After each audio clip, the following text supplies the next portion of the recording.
एक तकरीर भी हमने इसकी निकाली है। फिर देखते हैं कैसे इसको डिफेंड करती हैं आप मोना आलम, सुनिए क्या कह रहा है। मोहम्मद बिन कासिम अल्लाह पाक के दीन का और हिजबुल मुजाहिदीन का अदना सा सिपाही आज पहली बार इस ऑडियो क्लिप के जरिए आप तक अपनी बात पहुंचाना चाहता हूं। आप जैसे बुजुर्गों और मुखलिस साथियों के सामने बात करना सूरज को दिया दिखाने।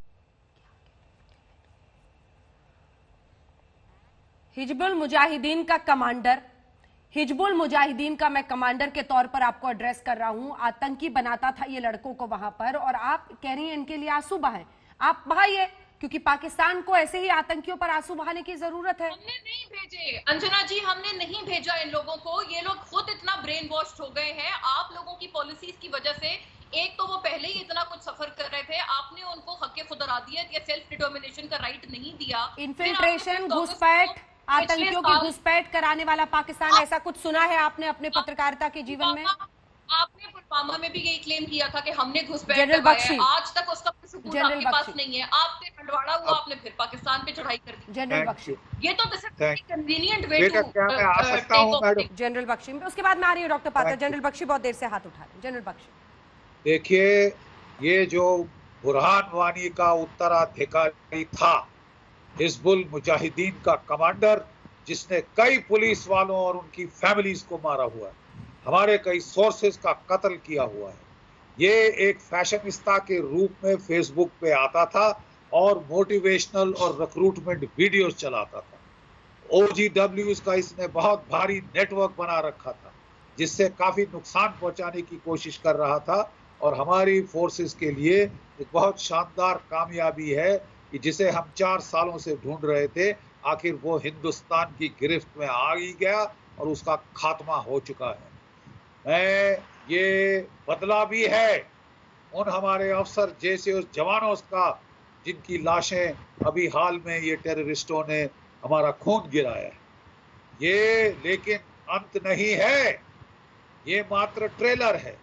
हम जानते हैं कि असली आतंकवादी पाकिस्तान की फौज है, जिन्होंने इनको हथियार दिए, असला दिया, ट्रेन किया और यहां भेजा गफलत कत्लो गारत करने के लिए। हमने उनको चेतावनी दी थी हमारे प्रधानमंत्री जी ने, जब उरी में हमने सर्जिकल स्ट्राइक करी, 2-3 महीने शांति रही। फिर हमने बालाकोट में एयर स्ट्राइक करी, तकरीबन 1 साल शांति रही। अब पाकिस्तान की फौज को लगा कि हिंदुस्तान की सरकार अपने लोगों को कोरोना से बचाने में बिल्कुल वो जो है महरूम हो चुकी है, फंस चुकी है। और अगर हम इस वक्त को इस्तेमाल करें, फायदा उठाकर इन पे वार करें, तो ये कुछ नहीं कर पाएंगे। बहुत भारी गलतफहमी है। भारत की फौज और भारत की सरकार आपको बख्शेगी नहीं। अगर आप हिंदुस्तानी नागरिकों का खून गिराएंगे, तो हम अपने इलाके में तो जो कार्रवाई करनी है तो करनी है, वो करेंगे। लेकिन जैसे हमारे प्रधानमंत्री जी ने कह दिया है, पाकिस्तान को सीमा के पार खमियाजा चुकाना पड़ेगा। कॉस्ट एंड कॉन्सिक्वेंसेस आपके लिए बढ़ाई जाएंगी। अगर वो बालाकोट की दर्द काफी नहीं, और दी जाएगी आपको, जहां तक आपको चाहिए, जहां तक आपको समझ नहीं आता कि आप हमारे अंदरूनी मामलों में दखल अंदाजी नहीं कर सकते। It will not be tolerated.